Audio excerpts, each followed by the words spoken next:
사사시대 말기 전쟁에서 언약궤를 빼앗았던 블레셋은 그 언약궤 때문에 오히려 그 나라에 재앙이 미치는 것을 보고 언약궤를 서둘러서 이스라엘로 돌려보내게 됩니다. 그 언약궤는 베세메스를 거쳐 기럇 여아림이라고 하는 곳에 20여 년간 보존되게 됩니다. 이스라엘의 지도자가 된 사무엘은 미스바에 온 이스라엘 백성들을 다 소집하고 모든 이방신들을 버리게 하고 오직 여호와만 섬기도록 영적 각성을 촉구하는 내용입니다. 그런 기도하는 영적 각성을 하고 있는 기도하는 가운데 블레셋이 침략하여 위협할 때 사무엘은 여호와께 기도하였고 여호와 하나님은 사무엘의 기도를 응답하셔서 블레셋 족속들을 어지럽게 큰 우레를 내려 어지럽게 하심으로써 그들을 쫓아낼 수 있게 해주셨다는 겁니다. 그것을 기념하여 돌 비석 하나를 세웠는데 그 비석을 에벤 에셀이라 이렇게 부르게 됐다는 겁니다. 바로 도움의 돌, 하나님께서 도와주셨다라는 기념으로 비석을 세웠습니다. 오늘 저는 이 본문을 통하여 우리에게 주시는 이 시대 우리에게 주시는 하나님의 말씀을 다음과 같이 전하고자 합니다. 첫째는 기도로 성취해 나가는 여러분이 되시기를 바랍니다. 성경이 말하는 인간이 삶을 살아가는 방식, 그건 바로 기도로 살아가는 겁니다.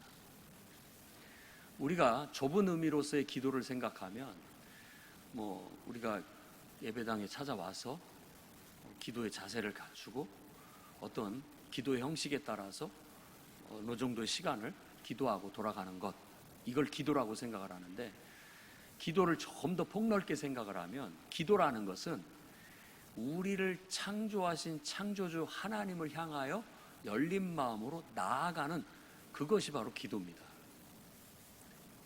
시간, 공간 이런 것들을 초월해서 나를 창조하는 나의 생명의 근원 되신 분을 향하여 열린 마음으로 그분을 향하여 내 마음을 그분을 향하여 열고 그분을 향해 나아가는 겁니다.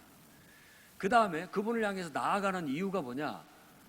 그분을 내 안에 이렇게 함양해서 그분과 내가 하나가 되기 위한 겁니다. 그분과 하나가 되기 위함이에요. 그러니까 우리가 그런 걸 임재라고도 하고 성령 충만함이라고도 하고 다양한 표현을 할 수 있습니다만은, 그분 앞에 내가 노출되고 그분의 임재 속에 나아가서 그분과 내가 동일시되듯 하나가 되는 상태 속에서 하나님의 뜻과 계획을 알아내고 그 하나님의 뜻과 계획을 내가 받아서 그걸 내 인격을 통하여 내 삶을 통하여 실천하는 것이 기도의 전부입니다. 그러니까 우리가 살아가는 삶이 곧 기도라는 말씀을 드리는 겁니다. 늘 나를 창조하신 창조주 하나님과 하나님께 연결되어서 열려 있어서 그분을 내 안에 충만하게 해서 그분을 통하여 그분의 뜻과 계획을 내 인격과 내 삶을 통해서 성취해 나가는 것, 그게 바로 삶입니다. 인간이 창조된 목적이고 인간이 살아가는 바로 방향이라고 할 수 있습니다. 예수님은 산산수훈에 그렇게 가르칩니다. 구하라, 찾으라, 두드려라. 구하라, 찾으라, 두드려라. 이것은 바로 우리가 삶을 살아가는 태도요, 방식을 말하는 겁니다. 구하고 찾고 두드리는 그 모든 방향을 하나님을 향해서 해야 됩니다. 하나님을 향해서. 그래서 우리가 하나님을 향하여 근본적으로 긍정적인 믿음이 필요합니다. 긍정적인 태도. 그 말은 곧 하나님을 향해서 열린 마음을 말합니다. 우리 마음이 부정적이고 어두워지면 하나님께 이렇게 우리 마음이 닫힌 것 같아가지고 볼 걸 못 보고 들을 걸 못 듣고 또 우리 안에서 나가야 할 능력도 나가지를 못합니다. 그러니 저는 여러분 스스로를 가두지 않기를 바랍니다. 하나님을, 나를 창조하신 생명의 근원 되신 그분 앞에 나를 오픈하십시오. 열어야 됩니다. 그분을 무한 긍정하고 그분을 향해서 내 마음을 열고 그 하나님을 향해 내 마음을 연다는 건 내게 주어진 삶을 내가 긍정적으로 받아들이고 내 마음을 연다는 겁니다. 내게 주어진 사람들에 대해서도 마음을 열고 긍정적으로 대한다라는 그런 뜻입니다. 그런 것을 구하고 찾고 두드려야 됩니다.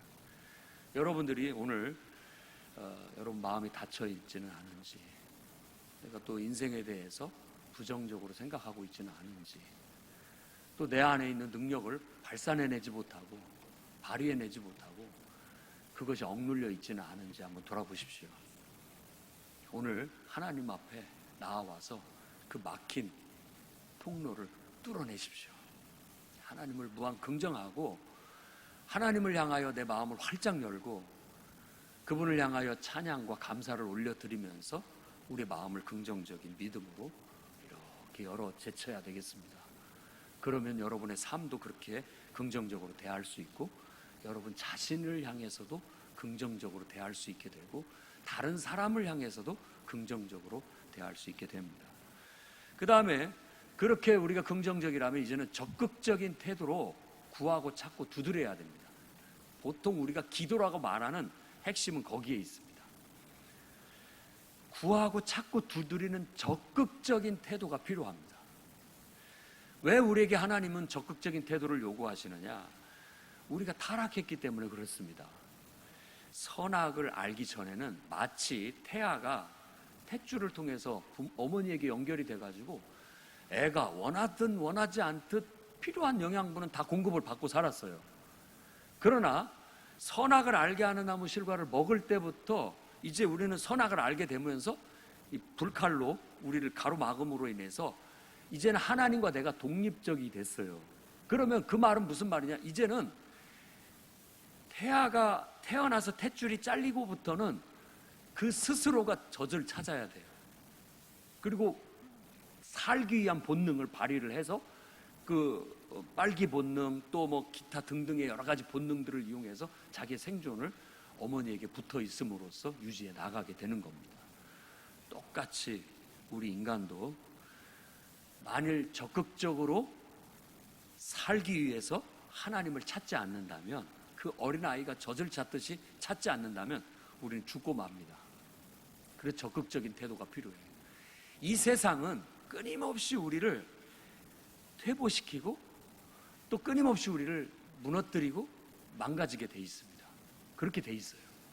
내가 스스로가 그것들을 거부하고 노력함으로써, 의도적으로 노력함으로써 선을 추구하고 하나님의 뜻을 추구하고 내 자신을 쳐서 복종시켜서 좋은 쪽을 택하면서 결정하고 선택하고 노력하지 않으면 우리는 세상에 휩쓸려서 그저 퇴보하게 되고 또 타락하게 되게 돼 있다라는 것입니다. 그래서 우리는 적극적으로 구하고 찾고 두드리는 태도가 필요합니다. 안일한 태도에 우리 스스로가 안주하게 되면 현상 유지도 못합니다. 현상 유지가 안 돼요. 그냥 계속 퇴보하고 내려가는 거죠. 그렇기 때문에 우리는 항상 몸부림치듯 아침부터 저녁까지 늘 하나님 앞에서 구하고 찾고 두드리는 적극적인 태도로 삶을 대하고 살아가야 됩니다.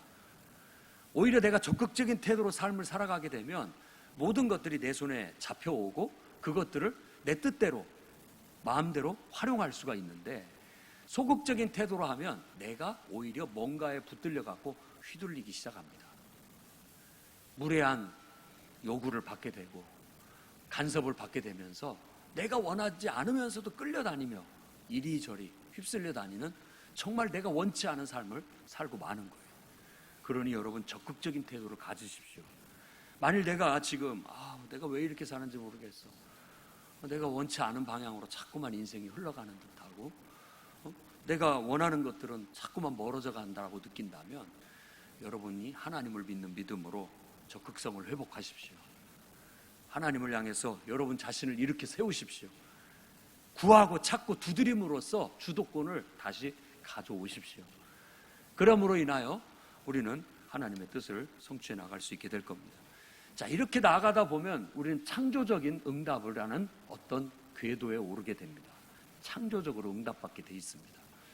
이 말은 곧 한계를 뛰어넘는다라는 뜻입니다. 사람이 어떻게든지 몸부림치고 뭔가를 해보고 연구하고 노력하고 또 시도해보고 이렇게 하다 보면 어느 순간에 나도 모르는 비상한 아이디어가 탁 떠오릅니다. 그리고 서광이 비치듯이 꽉 막혀 있었던 것 같았는데 길이 보여요. 이게 바로 창조적인 응답입니다.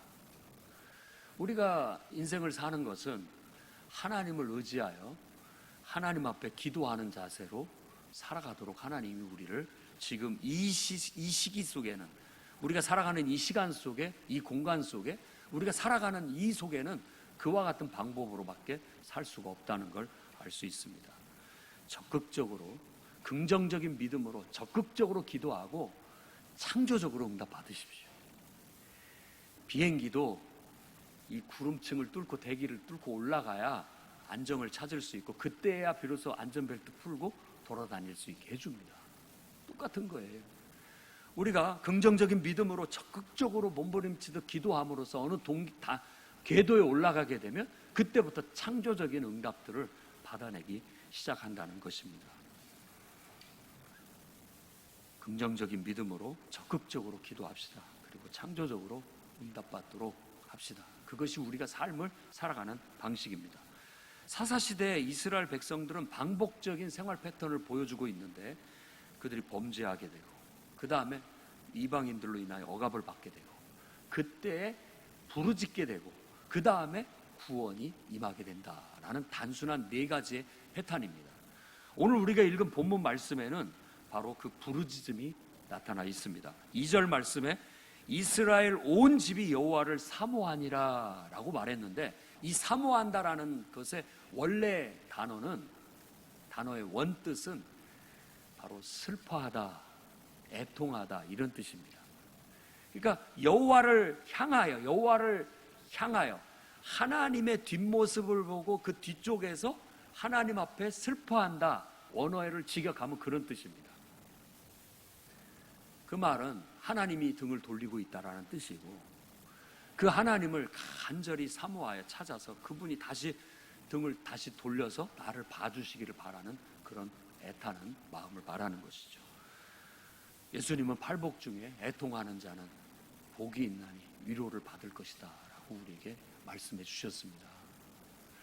우리가 지금 그냥 될 대로 되라지, 그냥 흘러가는 대로 흘러가지 라고 삶을 살고 있다면 오늘 저는 여러분들이 적극적인 자세로 기도하는 사람으로 다시 회복될 수 있기를 바랍니다.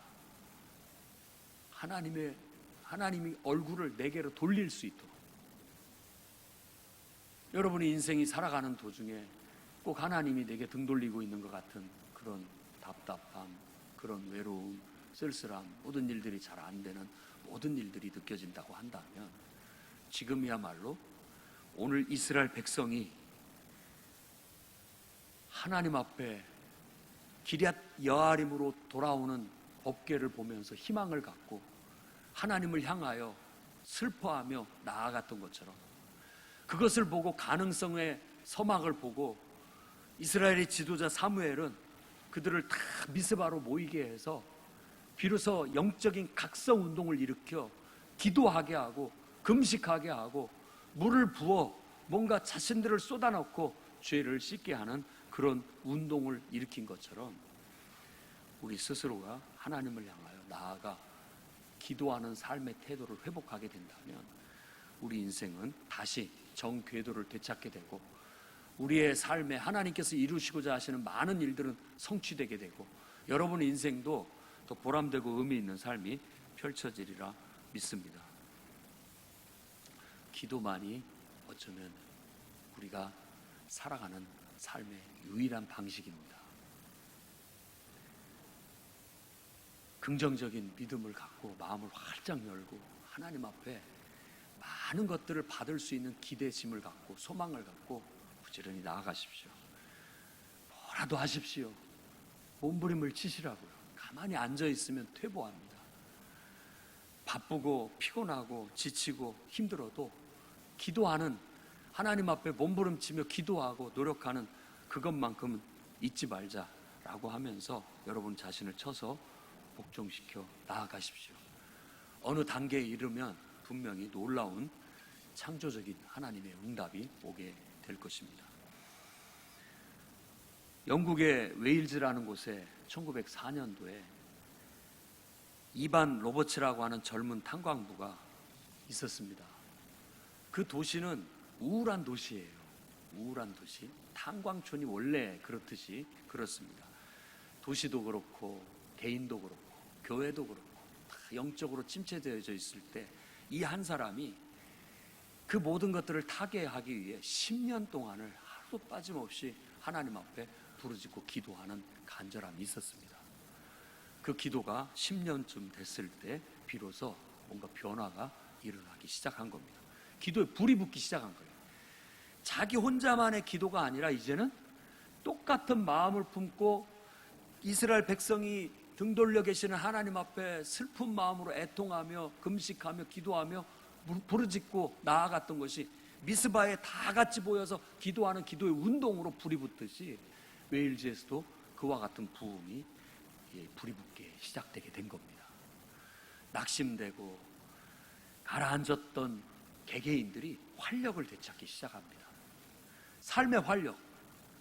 똑같이 일을 해도 그저 끌려가는 노예처럼 일을 하던 사람들이 기쁜 마음으로 활력을 찾고 생활하기 시작하면서 개인의 부흥이 일어나고, 그러니까 일도 더 잘 되고 가정도 행복해지고 자기가 더 좋아지는 겁니다. 개개인들이 잘 되고 형통하고 복을 받으니까 그 지역이 활기를 되찾게 되고 모든 것들이 또 잘 되게 되면서 다 긍정적으로 변화되기 시작합니다. 그 지역이 변화되면 결국은 그 나라가 전체적으로 활기를 되찾고 부흥하고 일어서는 건 아니겠습니까? 부흥회라는 건, 부흥운동이라는 건 바로 그런 겁니다. 반드시 역사를 통해서 봤을 때 기도가 아니고는 이런 회복이 일어나지 않습니다. 기도가 아니면 안 일어납니다. 여러분 인생도 그저 밋밋하고 단순한 삶도 괜찮겠지만 여러분의 삶의 변화를 주기를 원한다면 영적으로 각성하는 것부터 시작해야 됩니다. 기도부터 불을 떼야 되는 거예요. 하나님 앞에. 그걸로부터 내 영혼이 살아나고 그걸로부터 내 삶이 활력을 되찾기 시작하고 인간으로서의 제대로 된 내 기능을 회복하기 시작하면서 서서히 가정도 회복되고 더 나아가 내 사회생활도 회복되고 이 모든 것들이 파급 효과를 일으켜 놀라운 부흥이 일어나게 된다라는 것입니다. 웨일즈에도 큰 변화가 일어나 그 도시 자체가 변화를 얻을 수 있었던 것처럼 오늘 여러분들도 여러분의 인생을 기도로 다시 한번 살아가는 삶의 습관을 회복할 수 있기를 바랍니다. 기도로 일어서십시오. 여러분의 영혼을 깨워내십시오. 기도로 여러분의 삶의 활력을 깨워내십시오. 되찾으십시오. 그래서 하루하루 기도와 내 삶이 잘 뒤섞여서 정말 은혜가 넘치고 기쁨이 넘치고 또 하나님의 놀라운 능력과 역사가 일어나는 그런 삶을 한번 살아가 볼 수 있기를 바랍니다. 두 번째로는 하나님의 임재를 유지, 보존해 나갈 수 있기를 바랍니다. 성경이 말하는 가장 온전한 인간, 건강한 인간은 하나님의 임재가 함께하고 있는 인간상입니다. 하나님의 임재가 있을 때 인간이에요. 하나님의 임재가 없으면 인간의 기능을 상실한다는 겁니다. 하나님이 사람을 흙으로 만들고 그 코에 생기를 넣자 생명이 됐어요. 그러니까 하나님의 임재가 임할 때 비로소 인간이 제 기능을 발휘하는 인간이 되는 겁니다. 그래서 우리가 복음을 전하고 교회를 통해서 이 계몽을 하는 것은, 복음을 전파해 세상을 변화시키는 것은 사람을 회복시키는 일이에요. 인간성을 회복시키는 위대한 사역인 것이죠. 근데 인간이 타락을 하면서 하나님의 임재를 잃어버렸을 때 인간성이 상실되게 되고 그로 인하여 온갖 삶의 무질서와 혼란, 이런 것들이 찾아오게 되었다는 겁니다. 오늘 말씀에서도 이스라엘 백성이 우리에게 보여주는 것은 그들이 언약궤를 빼앗겨 버렸고 그 언약궤를 유지하고 보존해야 할 제사장들도 죽어버리고 아버지 죽고 아들 둘도 다 죽고 그 비느하스의 아내, 그 며느리는 바로 해산할 달쯤이 됐지만 조산을 하면서 완전히 실성하듯 아이를 낳았는데 그 아이를 보고 이가봇이라고 외쳤습니다. 곧 영광이 어디에? 라는 뜻입니다. 어디로 가버렸느냐? 하나님이 떠나버렸다라는 그런 절박함을 이와 같이 묘사하고 있는 겁니다. 하나님을 떠나면 우리의 자아는 실성합니다. 제 기능을 잃어버려요. 무감각해지고 무덤덤해지고 활력을 잃어버리고 생명력을 잃어버리고 그냥 뭔지 모르지만 우리 영혼이 뭔가를 갈급해하고 뭔가 목말라하고 뭔가 정상이 아닌 상태에 놓여지게 된다라는 겁니다. 그야말로 우리 중에는 이가봇이 없기를 바랍니다. 다 잃어버려도 하나님의 임재만큼은 잃어버리지 않는, 그건 유지하고 보존하려는 절박한 노력이 필요합니다. 하나님께서 블레셋에게 이 법궤를 빼앗겨 이스라엘을 떠나버렸을 때 하나님은 자력으로 이스라엘 백성이 협력하지 않아도 스스로가 기럇 여아림으로 돌아옵니다. 그걸 보고 많은 사람들이 희망을 갖고 소망을 갖고 하나님을 찾기 시작하고 결국은 지도자인 사무엘을 통하여 바로 그 하나님이 다시 원래 자리로 돌아오게 하기 위해서는, 기럇 여아림은 원래 하나님이 돌아오시긴 돌아오셨는데 원래 자리로는 다 가지 못한 거예요. 아직은 온전히 그분을 다시 우리 안에 모셔드리고 회복하려면 영적 각성이 필요하다 해서 미스바에 모여 사람들을 회개하고 여호와 앞에 물을 붓듯 그들의 마음을 쏟아붓고 하나님 앞에 금식하며 우리가 하나님께 범죄했습니다 라고 자복하고 회개하고 진정한 회개와 갱신이 이루어졌을 때 다시 하나님이 그들 속에 찾아오게 되고 임재가 회복되는 것을 보여주고 있는 겁니다.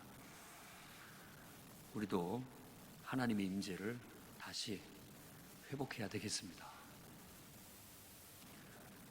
늘 과거의 성령 충만함을 받고 은혜 받았던 것만 왕년에만 얘기하고 살지 마시고 지금 내가 그 똑같은 성령 충만함을 유지하고 있는가? 늘 하나님의 감동을 받아 늘 흥분하고 기쁨을 얻고 감격하고 살아가고 있는가? 이걸 회복해 내셔야 됩니다. 우리가 하나님의 임재가 충만할 때 정상적인 인간이 되고 결국은 우리의 삶이 질서와 조화를 이루게 되고 하나님의 역사도 능력도 나타나게 되는 걸 알 수 있습니다. 그런데 대부분의 성도들은 한 10%, 20% 정도의 하나님의 임재만을 가지고 그 근근하게 명목만 유지하며 살아가는 경우들이 대부분인 것 같습니다. 근근히 10%, 20%의 은혜만 해서 겨우 목만 축이는 정도. 늘 영혼은 배고프고 늘 영혼은 목말라요. 충족되지가 않아요. 적어도 우리는 50%를 넘어서 60% 정도는 유지하고 있어야 됩니다. 왜냐하면 그래야만이 충만하다고 하는 거예요. 주도권을 내가 갖는 거예요. 주도권을.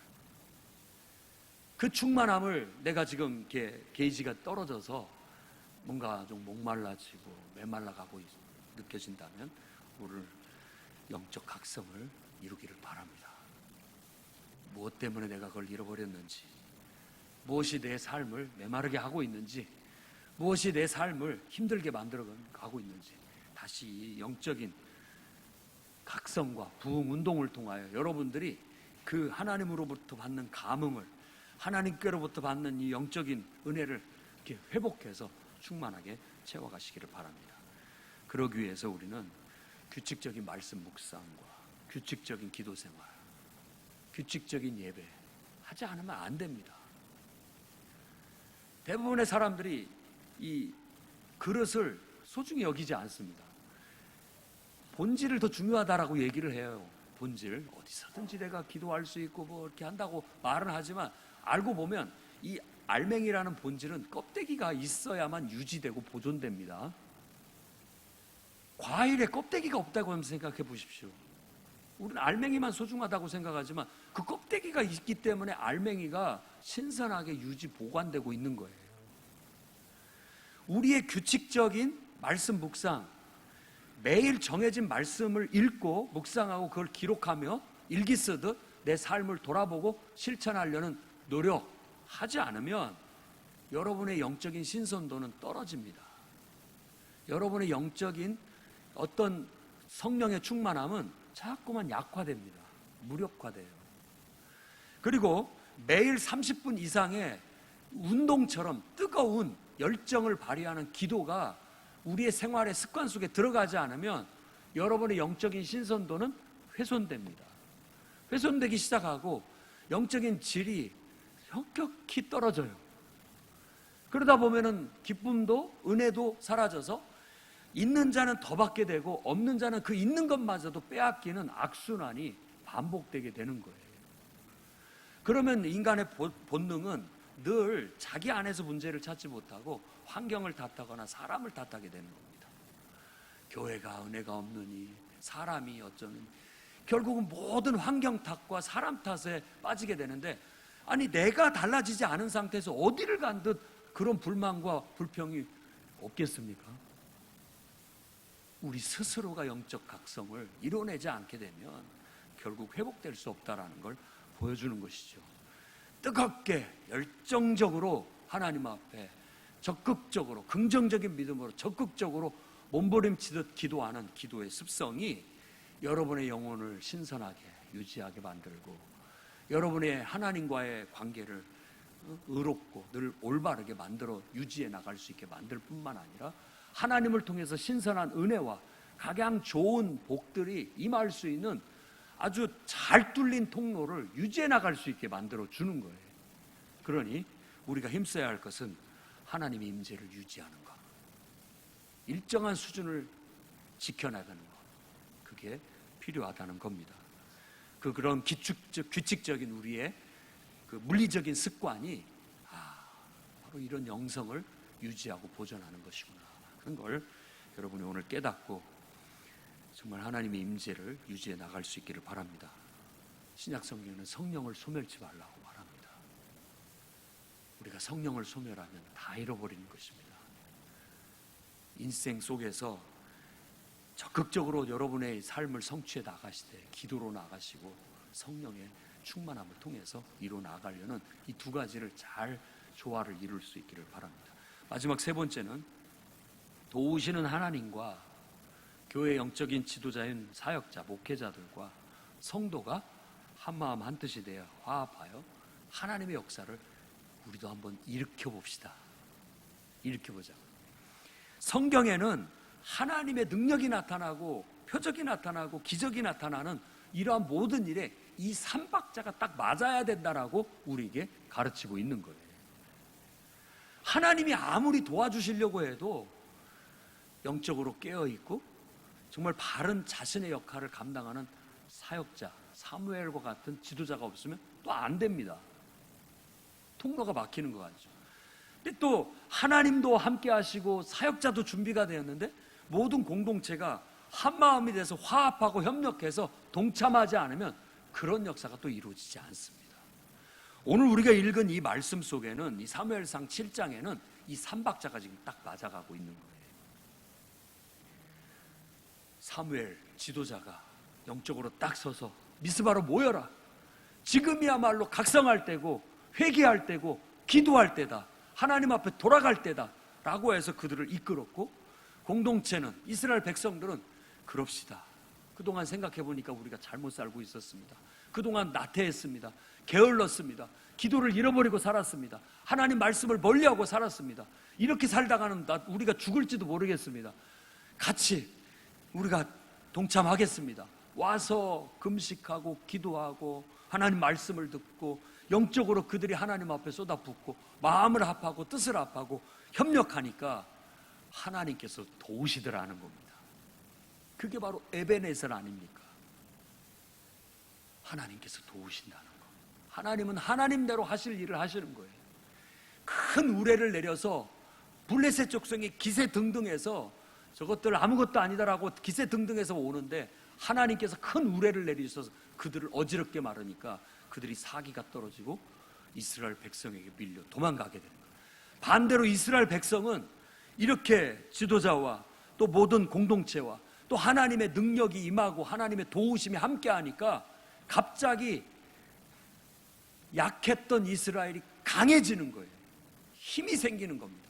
그러니 블레셋이 꼼짝 못하고 밀려나가게 되고, 성경은 블레셋이 차지했던 모든 마을들, 도시들 다 다시 회복하게 됐다라고 말하고 있는 겁니다. 사무엘이 이스라엘 백성을 섬길 때는 그랬다라는 거예요.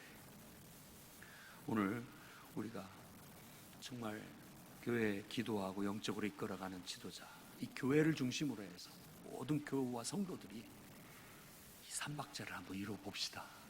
한 마음 한 뜻으로 같이 하자고 할 때 적극적으로 동참해서 같이 기도도 하고 또 예배도 하고, 정말 우리를 이렇게 세우는 겁니다. 내 영혼아 깨어나라. 함께 우리 합시다. 협력하고 하나님의 역사를 외치고 믿음으로 나아갈 때 원수를 이길 수 있고, 또 우리의 삶을 당당하게 떨쳐낼 수 있는, 정말 우리의 삶을 성취해낼 수 있는 그런 능력을 발휘하게 돼서 우리는 하나님의 위대한 역사를 오늘날 성취해 나갈 수 있다고 믿습니다.